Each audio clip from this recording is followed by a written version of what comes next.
Ces 2 ans de confinement m'ont permis un peu de faire un travail important sur moi-même aussi, de me dire, bon, là, il y a pas mal de choses, pas mal de lacunes et pas mal de choses à travailler et vraiment d'appuyer beaucoup d'approfondir beaucoup les entraînements.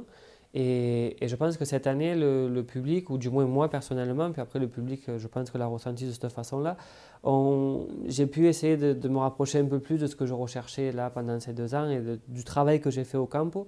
Ça, je pense que ça s'est un peu vu cette année dans l'arène. Bah, après, c'est bien aussi, hein, je pense que, enfin, je l'ai souvent dit, je le redis, la tauromachie c'est un art et ça fait de nous les taureaux des artistes et chaque artiste doit avoir sa propre personnalité.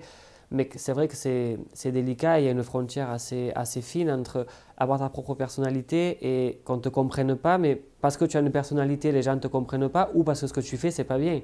Simplement, les gens ne te comprennent pas parce que c'est incompréhensible ce que tu fais. Et cette année, j'ai essayé de faire un peu abstraction du triomphe et de me dire, bon, je vais essayer d'être un peu plus, t'aurais un peu plus, pas pour moi, mais essayer vraiment de faire vraiment ce que j'ai envie de faire devant le taureau. Et les gens l'ont acheté de la même façon puisque j'ai triomphé. C'est pas grave si ça triomphe pas. Oui, non. C'est justement de me dire, je sais pas, je veux faire ça, mais je sais pas si en faisant ça, je vais triompher. Ouais. J'ai déjà fait le A et j'ai triomphé, mais j'ai le B qui me plaît un peu plus et je l'ai jamais fait parce que je n'étais pas encore préparé et j'ai jamais osé. Maintenant j'ai le B, je pense que je l'ai préparé, mais j'ai jamais osé le faire dans une arène parce que je peux pas me permettre de pas triompher. Donc je fais plutôt le A parce que je sais que le A ça triomphe. Et là cette année j'ai osé faire de temps en temps l'option B que j'ai travaillé que j'ai travaillé au campo. Cette option B, l'option A, bon, on sait tous et que j'aime être proche de l'animal, mais étant proche de l'animal, il y a 2 façons d'être proche d'un taureau, c'est-à-dire simplement le faire passer et faire entre guillemets peur aux gens. Et il y a une autre façon aussi, c'est de le faire avec une esthétique et une profondeur qui est propre à soi-même.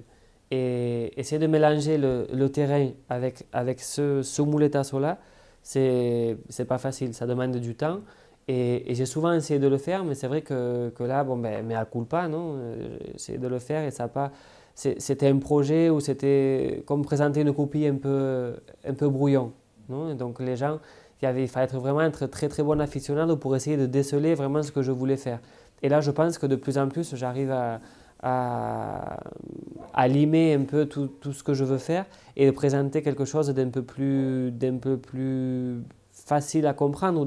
C'est pas facile à comprendre le mot, mais d'un peu plus, ouais, d'un peu plus présentant, ouais, d'un peu plus clair, voilà, exactement. Moi, où je me sens à gusto, c'est devant les cornes du taureau, c'est-à-dire dans un terrain de proximité. Là, c'est là où tu commandes vraiment l'investida, la charge du taureau. C'est là où tu décides, toi, quand est-ce qu'il va commencer, à quelle vitesse et combien de temps il va passer autour de toi, il va s'enrouler autour de toi. Et là, ça, c'est vraiment ce qui me plaît. Et pour faire ça, il faut le faire au moment où le taureau est encore vif. Et c'est là où ça prend vraiment toute son ampleur.